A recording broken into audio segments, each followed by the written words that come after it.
Hello there. Welcome to Glass with a Class. I'm glad you chose to join us today.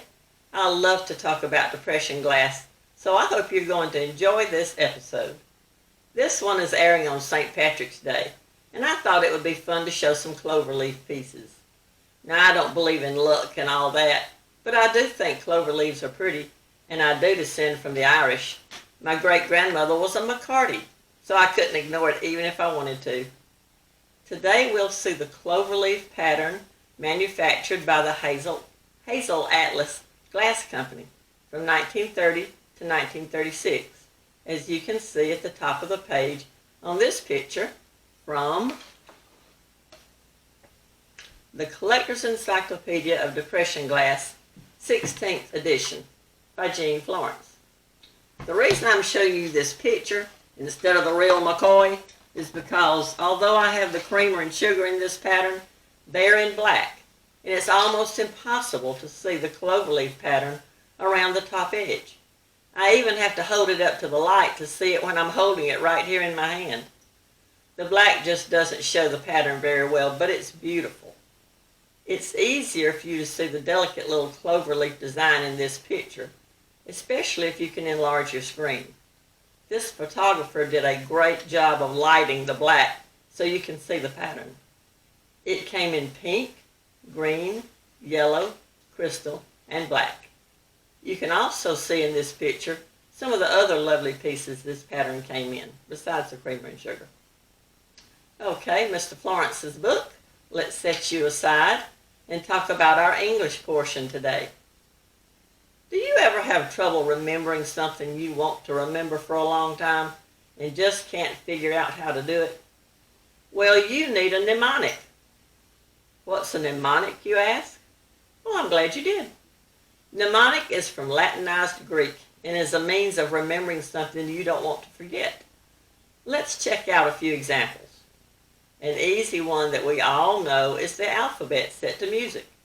Pretty much everyone learned A, B, C, D, E, F, G. How would we have ever learned the alphabet if it had not been for this great little mnemonic? Here's another one. I before E except after C. Now you can remember how to spell receive, or receipt, or peace. I before E except after C.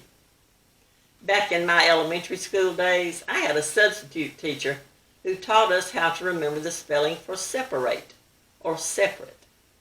Sometimes people have trouble remembering if the middle letter is an A or an E.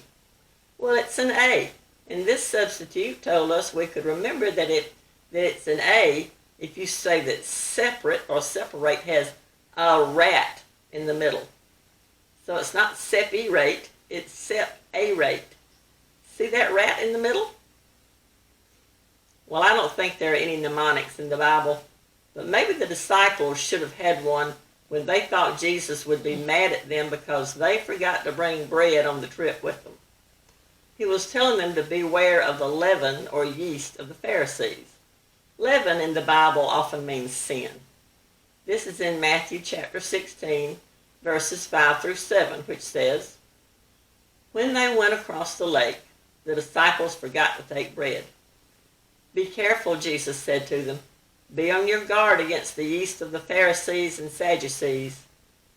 They discussed this among themselves and said, It's because we didn't bring any bread. It wasn't about bread. Had they forgotten already that Jesus had just fed 5,000 people with 5 loaves and 2 fish? He could provide bread for them if need be. Well, that's it for today's episode. I hope you enjoyed it and will come back next time when we'll talk about and see some more beautiful glass. See you next time. God bless you and yours. Bye-bye.